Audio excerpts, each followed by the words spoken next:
One of the last things I'd like to cover in this chapter is some of the global article options and how they can help to strip down the interface inside of the article manager.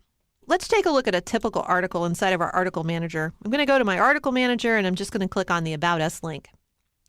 So far, we've explored in fairly good detail the concept of our page title and our categories. We've, of course, explored the editor in great detail.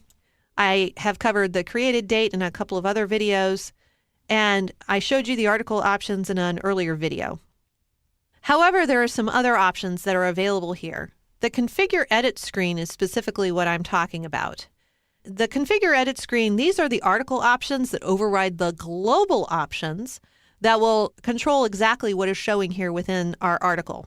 So we're going to go to our global options and configure them. But note that that configuration is also here inside of an individual article. The images and links I covered in an earlier video as well.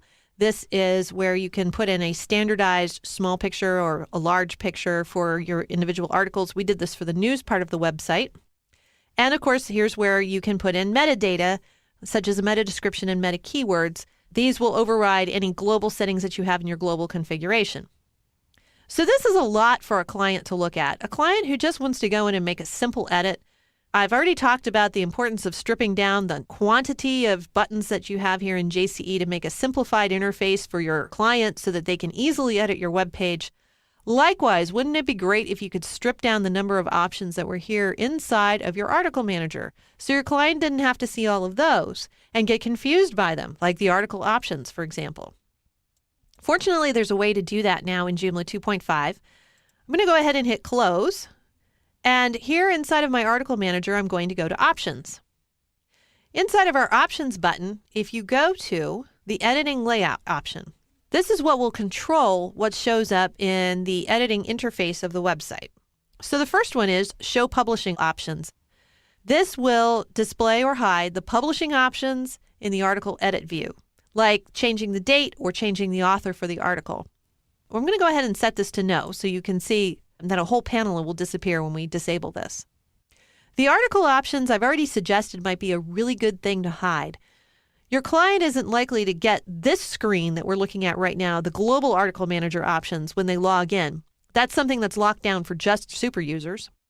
But you can turn off the individual article options if you set this option to no. Front-end images and links and administrator images and links has to do with that panel that we saw where you could enter the 2 images and the 3 links associated with a specific article.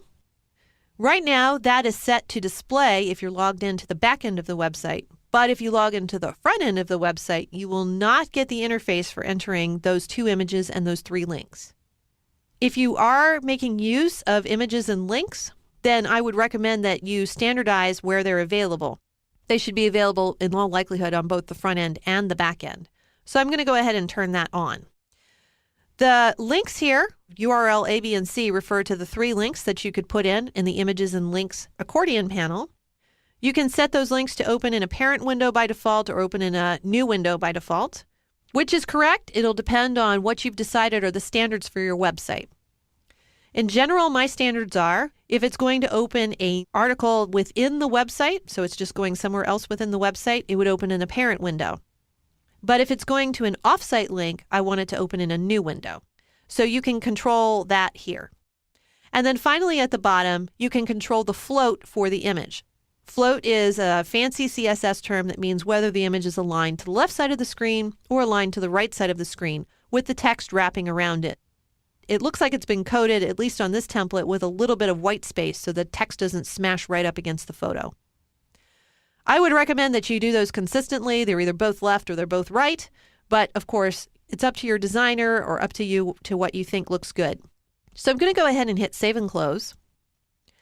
And now when I go back into the About Us article, you'll notice that I have significantly fewer options over here. That's because I got rid of the publishing information about when the article was published and who published it. That's now gone. I only have these options here to configure the editing screen. Here's the panel for the images and links, which we're using in the news portion of this website. And here's the information on the metadata. No more is there any additional information over here on the side for clients to get confused by in terms of article options or publishing dates or start or finish publishing dates. which for most clients is going to work great for them. Obviously, for some sites, your clients may need to set a start or finish publishing date, or they may need to change authorship of an article, in which case you can't turn that accordion panel off. But the flip side is they'll know what it is and they'll know how to use it because you will have trained them on how to use it, right? So it won't be something there that's sitting there that's not being used and they're confused as to why it even exists.